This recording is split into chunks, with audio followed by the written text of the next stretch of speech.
All right, I want to talk about buckets quick. So this is the Tomahawk, 66-inch Tomahawk bucket. A welded on cutting edge. I really like these buckets. They're a little bit on the light duty, you know. If you put it on like my track machine and you go pick something heavy up and you're not careful, like a rock or something, and you pick in the center of that bucket, you will bend it. I've done it before. I've bent them. I've wrecked them. But you have to learn to, you know, not be so rammy. All right, now I'll show you this bucket I bought last year. Okay, I bought it last fall. We did like 2 driveways with it. This one here is a Stout bucket, 66-inch Stout bucket. It's got the bolt-on. Can't see with all the snow, but it's got the welded on cutting edge. I don't like bolt-on cutting edges. For one, I don't really use the cutting edge much, and I'll tell you why here in a second. But bolt-on cutting edges suck.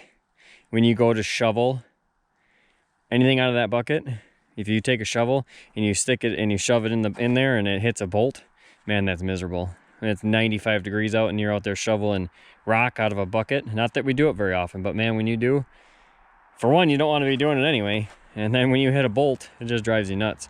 So personally, that's why I don't run bolt-on cutting edges. And here's the other reason why I don't wear out bolt-on cutting edges. I wear the bucket out before I wear the bolt-on cutting edge out. All right, see, and I don't like how this one back drags. See, I don't back drag. I don't tilt the bucket down like this and drag with the cutting edge. I just set the bucket down on my track machine.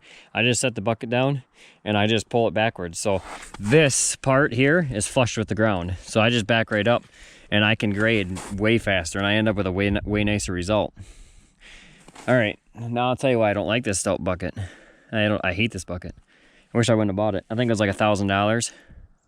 I wish I would have just bought a Tomahawk. But this bucket here was from a local guy. Local guy had it, a sales place around here, and I thought I'd just buy it local, you know. But I wish I wouldn't have bought it. But they're probably way more expensive now. I can probably get all my money back out of it now. But okay, you see how this angle here is there? It just doesn't back drag very nice. And then on the bottom, to make it stronger, it's got like 2 pieces of flat steel down the center of it to make it stronger, I assume. And when you back drag like I back drag, it leaves marks in the driveway. And I don't like marks in my driveways after I grade them. So, you know, like I said, if you would tip that bucket up and back drag it normal with your cutting edge, you wouldn't have that problem. But that's just not the way I do it. I can get it so much more level when I just drag my bucket around. I drag my bucket everywhere. I'm always leveling. So that right there. So you see this little difference here. Okay. Now I'm going to go over and I'll show you a Tomahawk. So there was a Tomahawk bucket over there. I've got several of them because I wear them out. And actually I've cut apart a few of them because I take the plates out of them. Like we'll take this plate out, we'll cut the plate out and use it for something else. But okay, you see how this is nice and it's kind of square with the ground, you know, and it's not cut up like the other one was. This one is so much nicer. But here, and now I'll show you exactly what I do to the buckets.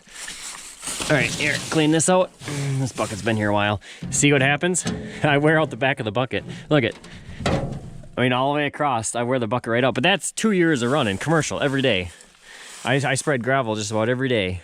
And that's running 2 years. So, and those buckets used to be like, I think you could buy those buckets shipped to my house for like $550. Used to, not anymore. Now they're more like 800 or 900 shipped. But I'm almost thinking these come out of Indiana. I don't really know of any local guys that sell them. For the reason being, a lot of people complain about these Tomahawks that they're too weak, you know, especially on a tractor machine. They aren't strong enough, and they're not. You got to be gentle with them. But yeah, so like this one here, it's junk. We don't even try to fix them. We just cut the plates back out of them, or the backing plate. I mean, so the plate is what you can buy the plates for like $150, $200 now. They used to be way cheaper than that too, but so those are like $200. So we cut the plates out of them. We make other attachments with them, or whatever. We just cut that out and get rid of the bucket. But yeah, once again, this isn't a bolt-on cutting edge. You see my welded on cutting edge?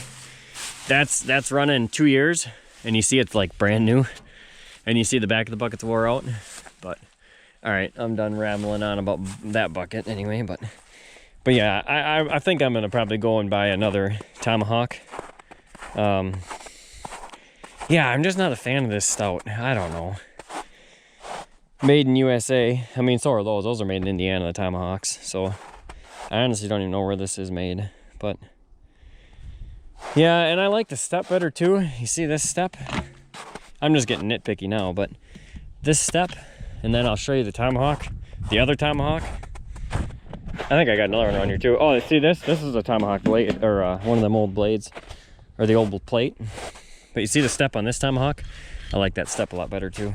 It's a little bit less aggressive. I'm just getting nitpicky, but, and this thing here, when the snow melts off it, that's my grader blade I grade driveways with. I'll show you all about that guy too one day. All right, catch you on the next one.